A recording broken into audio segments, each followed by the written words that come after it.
Hey losers, I'm Coral. Welcome to my channel. If you're joining me for the first time, I like to read things that are scary and spooky and dark.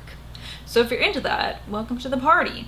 Today is a video in two parts, but not really. A video with two things that I'm doing. I'm going to be doing my quarterly stats for the second quarter of the year, but I decided to tie that into the mid-year book freakout tag, which is something I've done a few times. I feel like I've done it every year, but also maybe I haven't, so I don't know. It's been a long time that I've been posting things here on the internet. I'm going to be talking about my reading stats for April, May, and June. I'm going to be talking about what my reading has been like, and then also do the mid-year book freakout tag, which kind of has some of the same components in it, so I thought that they would go well together. Some of these things that I share usually in my quarterly statistics, I'm going to leave for the tag portion of this. I always do a little genre tracker. I keep track of 8 genres, the ones that I anticipate at the beginning of the year I'm going to read the most of. Some of the books I've read are outside of those genres, but I think only like 2 of them when I added everything up. My most read genre is obviously horror. I read 26 horror books in the second quarter of the year in the last 3 months. But interestingly, I found this year that my second most read genre is actually sci-fi, which is a genre that I like. I like all genres for the most part if it's the right book, but I would have never anticipated that that was going to be my second most read. So I've read 9 sci-fi books, 5 literary fiction books, I've read 5 fantasy books, I've read 4 thrillers, 4 romance books, 3 true crime books, and 1 book that was nonfiction. In total, I've read 59 books in the second quarter of the year, which totals 16,539 pages. And you can thank May for that. I read like over 20 books last month in May. No, it's July now. I read over 20 books in May, which was 2 months ago. However, the average length of these books was 280 pages, so slightly less than what an average book is in length. My average rating, I don't really do star ratings on my channel, as you might have noticed, because I feel like it's so nuanced and that I'm like comparing like, oh, but I gave this book 4 stars and I gave this book 4 stars, but I don't like them as much as each other, and it just kind of gives me it gives my brain a little crisis every time. So I don't really do star ratings. I just tell you how I feel about the book. But if I were to give everything a star rating, it would come out to a 3.7 on average, which is better than just fine. And that's good. I don't want to have an average that's like 2.8. That would mean I'm like I need to find something different for myself because I'm not enjoying myself, and who wants that? I'm also keeping track of the books that I have hauled, and in this quarter I hauled 41 books, which is, I mean, I've read more, which is good, but also my read TBR, my backlog, is only 32, so that means that I brought in more books than books that I owned last. Wait, what am I trying to say here? I would like to keep my TBR, my read TBR number higher than the books that I'm bringing in, because that means I'm really making sure I'm reading the books that I have owned, you know? But in total, I have read more than I have hauled. It's just that I feel like my TBR count is a more accurate number that I can, or a number that I can look at and be able to more accurately see that I'm reading what I'm owning. If that makes any sense to you at all. And if it doesn't, it's okay. Usually here is where I would tell you what my 3 favorite books for the quarter was, but I'm going to wait because there is a question like that in the mid-year book freakout tag. So what else do I want to talk about? I really wish I would have put an unhaul here, because after my unhaul that I did, I unhauled like 60 something books in total. Maybe like 61, I think. Which I think I unhauled about 50 in that video that I did. So I've gotten rid of 10 books otherwise, which seems like less. I feel like there were more than that, but also I didn't like super closely look at everything like because I just like put things with other unhauled books, and so there could be books that I like made room for that weren't with the group of books that I took off the shelf, if that makes sense. But it doesn't really matter. It's just a thing that I've made up in my head, and that's it. As far as my reading goes, happy with what I've read. I have reread quite a few books this year, mostly mostly due to the fact that I was trying to catch up on the graphic novel series Saga, and I did that, which I'm proud of, because I tried to start doing that last year and I just like didn't do it, so I'm glad for that. I'm picking up some chunkier books, which I'm glad of, even though I guess my average book length is not super high. But I mean, looking at these books that I'm going to be talking about in this tag video, like some of my favorite ones were chunkier books. I've DNF'd a couple books, but not very many. I probably should DNF more, because there are some books with like quite low ratings when I'm looking at like my monthly stats. Books that I just like didn't like, and I need to be better about, I think part of it is like, what do they call it? Like the sunk cost fallacy. If you put a lot of time and effort into something, it's harder to abandon or say I was wrong about.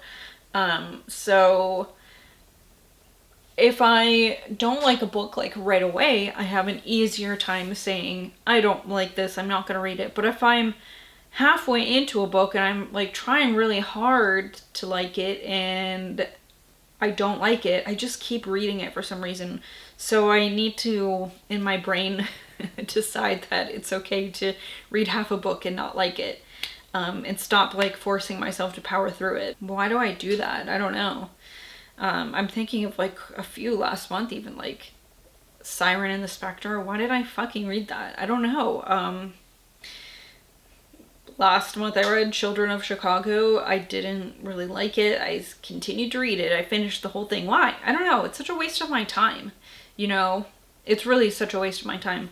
So I need to work on that. Also, like I said, I'm really surprised that I've read so many sci-fi books this year. It really is the second most read genre here. I've read about 15 sci-fi books, which is way more than any other genre, besides horror, obviously. So that's kind of interesting to think about. Why have I read so many sci-fi books? I don't know. They've just come up and I've read them. Let's get on to the mid-year book freakout tag. I did not create this tag. It's not an original tag. It's been around for many, many years. So first question here is, how many books have you read this year so far?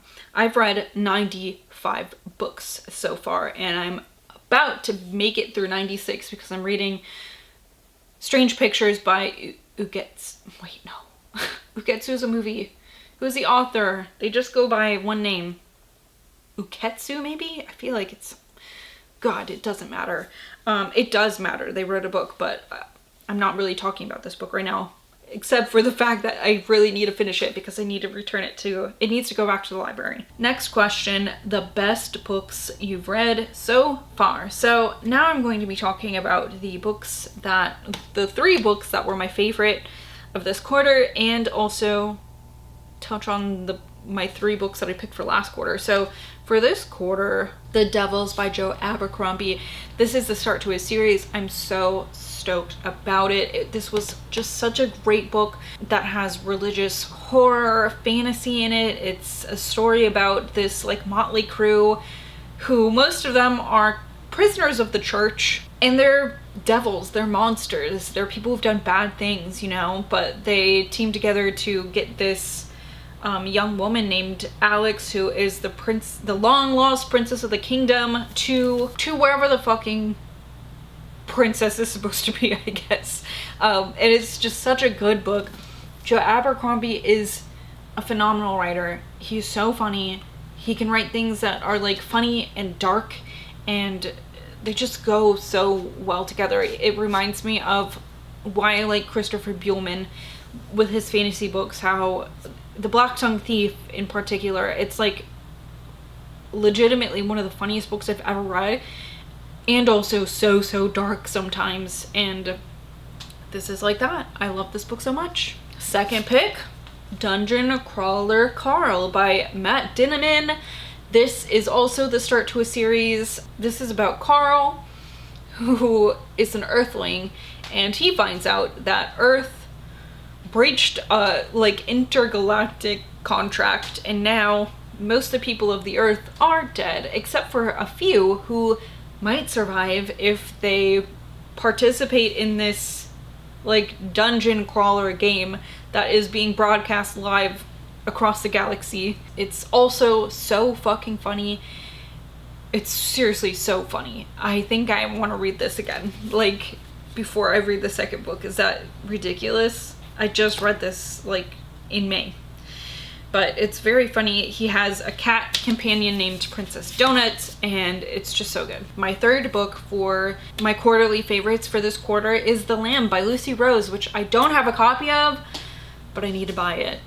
It's so good. This is a straight up horror story, and we're following this young girl. What's her name? I can't remember. But she lives in a very unconventional family because her and her mother kill and meet wanderers that make their way to their little cottage in the woods. Something that I really liked about this story is that the world of this young girl, I want to say her name was Margot.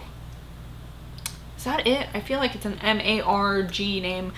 Maybe I'm wrong. But this young girl and her mother, their world is like so insular and isolated that it's like so surprising when she's outside of their home and like going to school and talking about kids having cell phones, and you're like, wait, this isn't like the 1700s? What? So it's so interestingly written, and things get really mixed up when another woman finds her way to their little home. Then, you know, things change drastically in their household. It's such a good book.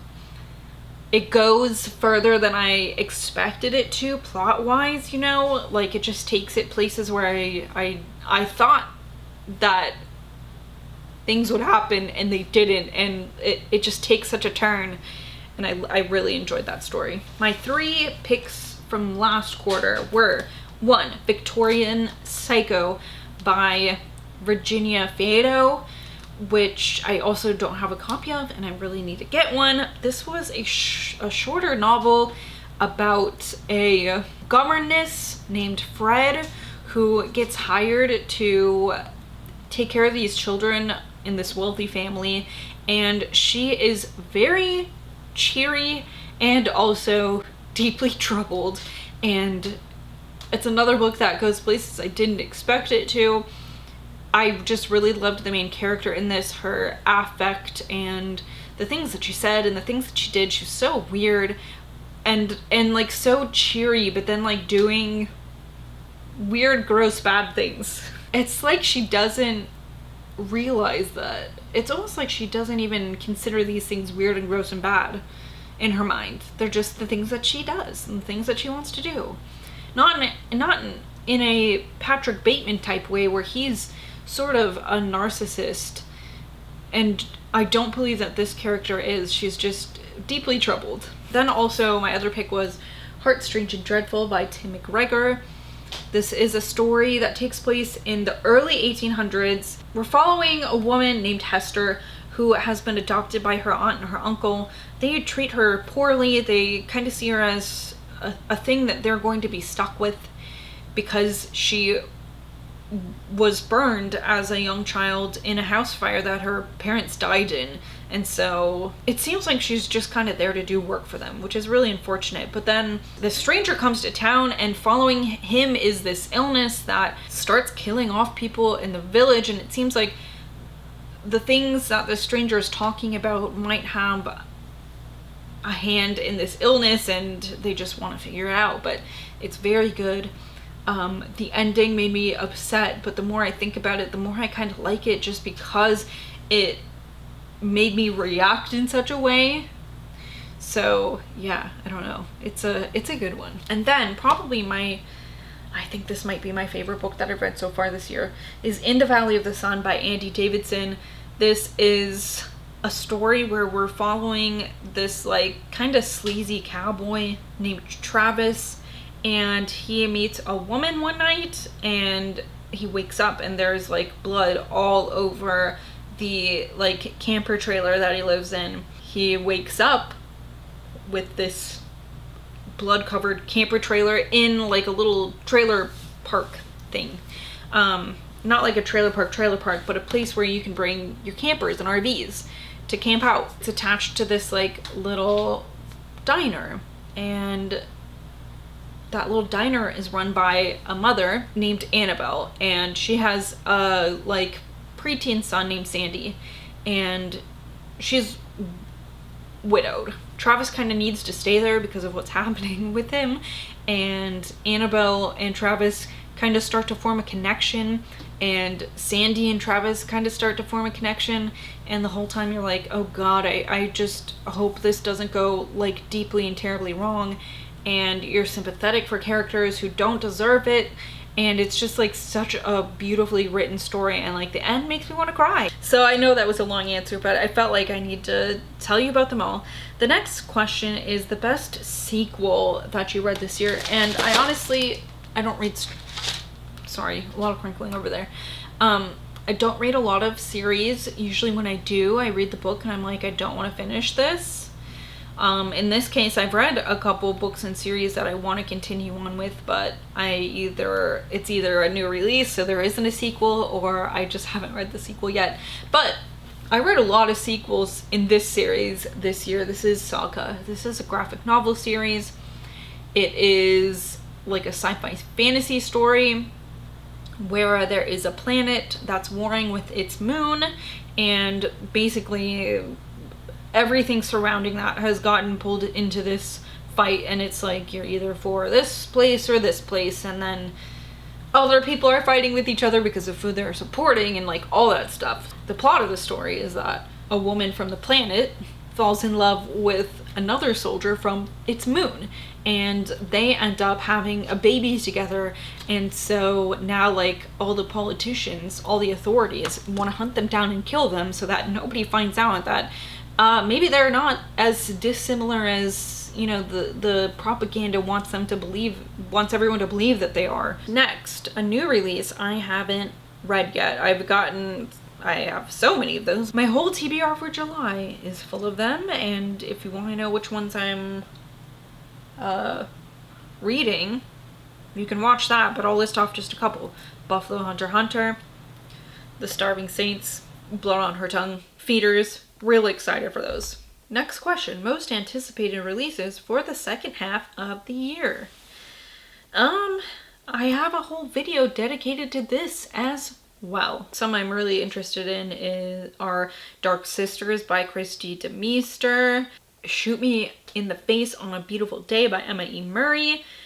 I've read The Mean Ones by Tatiana Shaloti-Bonet, but I'm excited for that to come out so I can get a copy. I'd really love to read You Weren't Meant to Be Human by Andrew Joseph White, The Extra by Annie Neugebauer, Breathe In, Bleed Out by Brian McCauley, Playing Wolf by Zuzanna Rihova, Angel Down by Daniel Kraus, Mother Eating by Jess Hagman, Midnight Knock by John Fram. There are so many exciting books coming out in the second half of the year, and like I said, I have a whole video dedicated to that, so if you haven't watched that and you'd like to, here is a little clicker. I'll leave a thing in the description. If I remember, I'll try to remember. Sometimes I do and sometimes I don't, and listen, I'm so sorry if I don't remember. It's just that I have a goldfish brain. Next question for the mid-year book freakout tag as your biggest disappointment, and that is by far Goblin by Josh Malerman. I love Josh Malerman. I love his books so much, but it seems that when I don't like his books, I don't like them very hard, and this is one of them. The other one I didn't like that I've read is Black Mad Wheel. I did not like that one either. And this is a novel in 6 novellas. I thought that like the wraparound one was good and like the first story was good, and after that I did not like any of them. And I actually like very softly DNF'd this because they were different stories. It's like if I started the story and I didn't like it, I just skipped it. And there were like 3 that I did that with near the end when I was like, wow, I've read 3 of these already and I only liked 1 of them. Next is The Biggest Surprise, and I think that is The Glutton by A.K. Blakemore. Obviously I bought this, I was interested in it, and then I read it and I was like, oh my god, this is so good. Like, this was heartbreaking. This book was so sad. There's a question coming up here, like, what's a book that made you cry? This is one of them. Okay, not like cry, but like my eyes got teary. This is a book based on a historical figure, the great, oh god, what was it, like Tarare, I think. He had this affliction where he was ravenously hungry, and he was so hungry that he would eat things that were disgusting and things that were not food, and eventually that caused his death in this story. And it's really sad because he's accused of eating a child that went missing, and so like everyone thinks he's like this disgusting monster. He's dying in this hospital bed and everyone's like, he is a child murderer, he's a monster, right? And then you read his story and it's just fucking sad. It was such a great book though. Okay, next question is favorite new to you author. For sure, Matt Dinniman, right? For sure, Andy Davidson. An underrated gem you discovered recently. This year I read I'm Sorry If I Scared You by Mae Murray, which was such a good book, and it's a book that I hope more people pick up. It was like a weird fever dream filled with pie filling, but it's about this young woman named Odie who is driving home for like the Thanksgiving holiday. She's driving home from college. Did you hear that? I don't know what that was. She's recovering after having to have an abortion, and it like the act wasn't consensual, so it's like very, I mean the abortion was, but the conception of this fetus wasn't consensual. So like this is very traumatic for her and she has a lot of feelings, and when she expels the fetus, not to be graphic, she rescues it from the toilet kind of and keeps it in this cup, and then it's like it becomes its own entity, and there is a reason for this, but it's just so weird. It's like it possesses her and causes her to be a little more carefree than Odie normally is. But it's just such a strange and wonderful book. I think Mae Murray has beautiful writing. All right, books that made you happy. I suppose that is Dungeon Crawler Carl, because it was so funny, again, to be referencing it. And a book that made me cry, again, Saga, The Glutton. Those books made my eyes misty with tears. And the last question is, what are your goals for the rest of the year? Obviously, I'm in the middle of a Read What You Own challenge. I believe I have like 70 something books I have left to read. So I want to do that. Also, I have a few goals for myself this year, like reading some of the ebooks that I own that I haven't read. I want to make sure I'm keeping up on ARCs, which I'm pretty good with that. But I do have a few that I requested and that got accepted in like the last couple weeks for books that are coming out in the second half of the year. So I'll have to read those. I want to make sure I'm reading indie books that I have on my shelves, because that's important to me to be able to talk about authors that don't have like traditional publishing deals where they get a lot of publicity, you know. So I want to make sure I'm doing that, and I don't know, just read some fucking books. And like, also a goal that I just made up in this fucking video at the beginning of this video is like to not get worried, not get so caught up in the amount of book that I've read before deciding to finish it. And I don't even think about it that way, where I'm like, well, I've already read half, I guess I'll just keep going. It's just like, once I get so far into the plot, I don't even consider not finishing it for some reason. So I need to work on that. Like, I don't need to stick with books that are boring as fuck, because I don't have time for that shit. So I guess that's it for this video. Thank you so much for watching. I would love to know if you've done one of these. I think people start to do them at the beginning of June, but it's not technically mid-month until closer to, or mid-year until closer to July. In fact, I'm pretty sure my birthday, July 2nd, is the midpoint of the year. I'm pretty certain. So there you go. It's also the day of the Roswell crash. Something about Roswell. I don't know if it's the day things were discovered or the day that the crash happened, but Roswell, aliens, it explains a lot. Anyway, my point was that I'd love to watch your video if you've done one of these. So let me know. Again, thank you so much for watching, and I will see you guys later. Goodbye.